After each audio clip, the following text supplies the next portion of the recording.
सत साहिब सतगुरुदेव की जय।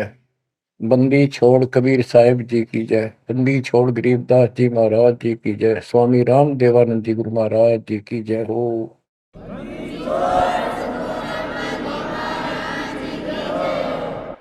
सर्व संतों की जय, सर्व भक्तों की जय, धर्मी पुरुषों की जय। श्री काशी धाम की जय, श्री सुडानी धाम की जय, श्री क्रोथा धाम की जय, श्री बरवाड़ा धाम। सत साहिब गरीब नमो नमो सत पुरुष को नमस्कार गुरु के नहीं। सुर नर मुनि जन साधु संतों सर्वसदी। सतगुरु साहिब संत सब दंडवतम प्रणाम। आगे पीछे मत हुए इनको कुर्बान। कबीर सतगुरु के उपदेश का सुनिया एक विचार। जय सतगुरु मिलते नहीं जाते नरक द्वार। नरक द्वार में दूत सब करते खेचा तान। उनसे कभू नहीं छूटता फिरता चारों खान। कबीर चार खानी में भरमता कबहू न लगता पार। सो फेरा सब मिट गया मेरे सतगुरु के उपकार। जय जय सतगुरु मेरे की जय जय सतगुरु मेरे की। सदा साहिबी सुख से बसियो अमरपुरी के डेरे की। जय जय सतगुरु मेरे की जय जय सतगुरु मेरे की। सदा साहिबी सुख से बसियो सतलोक के डेरे। निर्विकार निर्भय तू ही और सकल वैमान। जी साधो और सकल वैमान। सब पर तेरी साहिबी सब पर तेरी साहिबी। तुझ पर साहिब ना निर्विकार निर्भय। परम पिता परमात्मा सब देवन के देव कुल के मालिक सारी सृष्टि के धारण पोषण करने वाले सबके सृजनहार दुख हरता पाप नाशक सर्वव्यापक वासुदेव कबीर साहिब की असीम कृपा से पुण्यात्माओं आप ये अमृत वचन उस परम पिता के सुन रहे हैं। परमेश्वर की कृपा से बच्चों आप इस प्रोसेस से गुजर चुके हो। आज आपका बिजली पीढ़ी वाली परमात्मा की जनरेशन में आपका जन्म है। इसलिए मालिक ने आपके ऊपर ये कमाल किया है। कैसे उपकरण तैयार करवा दिए, कैसे सिस्टम बनवाए, घर बैठे आपको ज्ञान से रंगा जा रहा है उस मालिक की कृपा। बच्चों हम खाना रोटी डेली खाते हैं, सुबह दोपहर शाम, और प्रत्येक टाइम अच्छी भूख लगती है, खाने को रुचि बनती है तो हम सोचते हैं रोटी वही होती है, सब्जी में उन्नीस इक्कीस फर्क हो सकता है। इसी प्रकार ये कथाएं अमर कथा महापुरुषों की जीवनी जितनी बार भी सुने उतनी आत्मा को आत्मविभोर कर दें तो हमारी आत्मा स्वस्थ है। हमारी पूरी रुचि रहे तो हमारी आत्मा स्वस्थ है, कोई पाप निकट नहीं है। अरुचि बन जाती है तो समझो जैसे भूख में अरुचि बनती है, अच्छा नहीं लगता भोजन तो बुखार, कोई रोग निकट आ गया है, उसका इलाज है कि कड़वी कड़वी दवाई खाओ, रोग मुक्त होते ही फिर भूख लगेगी। आध्यात्मिक मार्ग के अंदर ट्रीटमेंट भी यही है। कोई पाप कर्म आगे हट गया, उनमें दोष आ जाता है, परमात्मा की कथा चर्चा में कुछ अरुचि बनती है, तो जरूर सुने, ना चाहते हुए सुने। कुछ देर के बाद अपने आप परमात्मा की कृपा होनी शुरू हो जाती है। जैसे आपने बार बार सुना है, और सुनते ही रहना चाहिए आपको, ये ज्ञान ज्ञान को नहीं होता। धर्मदास जी के विषय में ज्ञान देता हूँ। धर्मदास जी बांधवगढ़, वर्तमान में छत्तीसगढ़ स्टेट के अंदर है, वहां के रहने वाले थे, बहुत बड़े सेठ थे। इतना धन था इनके पास, उस समय के वहां के राजा लोग भी उनके पिता से, दादाजी से, पिताजी से उधार लेकर अपना सरकार चलाया करते थे। कहने का भाव ये है, यहाँ धनी और निर्धन से लिंक नहीं है। इतना कुछ होते हुए, संपन्न होते हुए परमात्मा की तरफ होना, ये बहुत छोटी बात नहीं है। साधन संपन्न होते हुए घोड़ी बग्गा बूंदी भी ले जा सकते थे, वो कहीं जाना होता था। धार्मिक स्थलों पर पैदल चलते थे। सबसे सुना जाता है कि गुरु बिन मोक्ष नहीं होता। उन्होंने एक रूपदास नाम के वैष्णव परंपरा के साधु संत से नाम भी ले रखा था, दीक्षा ले रखी थी। उसने जो भी धार्मिक क्रियाएं बताई थी, उनके ऊपर अटूट श्रद्धा से लगे हुए थे। जैसे तीर्थों पे जाना, व्रत रखना, राम कृष्ण, शिव जी, विष्णु जी की भक्ति करना, श्राद्ध आदि निकालना, गीता का नित्य पाठ करना, पुराणों का अध्ययन करना, वेद हमारे सत्य ज्ञान युक्त शास्त्र हैं, ऐसा ज्ञान में बताना, इन महापुरुषों ने बता रखा था। धर्मदास उस पर अटल श्रद्धा से लगे हुए थे। तीर्थ करते हुए वृंदावन पहुंच जाते हैं, मथुरा में। वहां पर एक तालाब है, जिसमें श्री कृष्ण जी स्नान किया करते थे। अब वहां के सात श्रद्धालुओं का भ्रम है, जो यहाँ स्नान करे उसका मोक्ष हो जाएगा। उस तालाब के अंदर स्नान किया, स्नान करके बाहर फिर, पुराने समय में स्नान करना, पानी पीना, सारा कुछ तालाबों से होता था। यहाँ तक सिंचाई भी तालाबों से होती थी, बहुत कम कुएं होते थे। फिर अपनी एक कपड़ा बिछा के उसके ऊपर सारी मूर्ति मारती रख के सब कर्मकांड किए। विष्णु जी की मूर्ति को स्नान कराया, कपड़े बदले, माला मुकुट तर लगा के, तिलक लगा के रख दी, धूप दीप करी, दीपक लगाया, धूप लगाई। तब परमात्मा आकर बैठ जाते हैं एक जिंदा बाबा के रूप में, उनसे थोड़ी सी दूरी पे, 50 फुट के आसपास दूरी पे, 20-30 फुट दूरी पर। धर्मदास जी ने देखा कि एक मुसलमान साधु है और मेरी क्रियाओं को बहुत ध्यान से देख रहा, जैसे इसकी जिज्ञासा हो, जिज्ञासु लगता है। प्रत्येक व्यक्ति भगत का एक ऐसा स्वभाव होता है कि वो सोचता है कि मेरे पास जो ज्ञान है, मेरे गुरु जी ने जो मार्ग बता रखा है, सबसे उत्तम है, इसको सबको बता दूं। तो धर्मदास जी ने अपने मन में कल्पना की कि शायद इस दृष्टिकोण से ये बैठा है, क्योंकि इसने घर त्याग रखा, भगवान की चाह है। केवल मुसलमान नहीं है, ये भगत है। और घर, मुसलमान तो केवल अपनी क्रियाएं वही करते रहते हैं। वो गीता को पढ़ने लगा।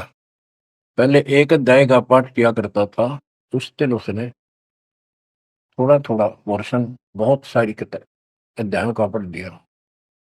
जब गीता के पाठ को और उसके अनुवाद ऊंचे ऊंचे स्वर में कर रहा था, पे जैसा लिखा था वैसे पढ़ रहा था, अनुवाद भी, कबीर साहब उससे 10-15 फुट की दूरी पर आकर बैठ गए और बहुत ध्यान से देख रहे थे, सुन रहे थे, जैसे कान भी ऐसे करते थे कि शायद कोई शब्द निकलना जाए। धर्मदास को अति हर्ष हुआ कि इसको हमारा ज्ञान पसंद है। तो बच्चों, जब उसने सारे कुछ कर लिया तो परमात्मा उनसे प्रसन्न किया कि हे महात्मा जी, मैं बहुत भटक चुका हूं, क्योंकि धर्मदास जी भी एक वैष्णव परंपरा वाला साधु जैसा वेशभूषा कर रखे थे। जैसे ये तीर्थों बजाते हैं ना, ये ऐसे एक अलग सा वेशभूषा कर लेते हैं अपने पंथ जैसी, कंठी माला, तिलक तिलक लगा के साधु, वैष्णव साधु जैसा रूप था। तो परमात्मा ने पूछा, मुझे राह बताओ, मैं भक्ति के लिए भटक रहा हूँ, मुझे मुसलमान धर्म से प्राप्त साधना में संतुष्टि नहीं है। इस बात को सुनकर धर्मदास अति हर्षित होता है और बताने लगता है कि ऐसे ऐसे तीर्थ व्रत करने चाहिए। मैं तीर्थ व्रत करता हूँ, ऐसे करता हूँ, गीता का पाठ करता हूँ, रामकृष्ण का जाप करता हूँ, शंकर जी का ध्यान लगाता हूँ। परमात्मा उसको बताते हैं कि आप गीता में तो, ये गीता क्या, ये जो पढ़ी आपने पुस्तक, इसका क्या नाम है इस पवित्र पुस्तक का? तो धर्मदास जी ने बताया, ये श्रीमद् भगवत गीता एक अवर ग्रंथ है, विश्व में 4 वेद हैं, उन जैसा ज्ञान पृथ्वी पर नहीं है, उन चारों का सारांश ये गीता। इसके अंदर जो लिखा है वो अमृत ज्ञान है, सच्चा सुच्चा। परमात्मा ने पूछा, आप किसकी भक्ति करते हो, आपका इष्ट कौन है? हमारा इष्ट विष्णु जी है, हम राम कृष्ण और शंकर जी की भी पूजा करते हैं। श्री राम श्री कृष्ण जी उसी के अवतार थे, विष्णु जी के। और हम कोई पाप नहीं करते, हम कोई जीव हिंसा नहीं करते, तीर्थ व्रत करते हैं, कर्मकांड करते हैं, श्राद्ध पत्र की पूजा करते हैं, तीर्थों में स्नान करते हैं, चारों धामों की यात्रा करते हैं। अक्सर तीर्थ घूम के आऊंगा, घूमता घूमता चल रहा हूँ, भ्रमण कर रहा हूँ। परमात्मा बोले, ये गीता में आपने पढ़ा, आप कहते हो, परमात्मा ने पूछा, "ये गीता किसने ज्ञान दिया है?"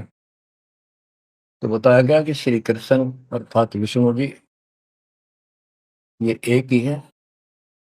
श्री विष्णु जी श्री कृष्ण रूप में जन्मे थे देव की माता के गर्भ से, उन्होंने ये ज्ञान अर्जुन को बताया। परमात्मा बोले,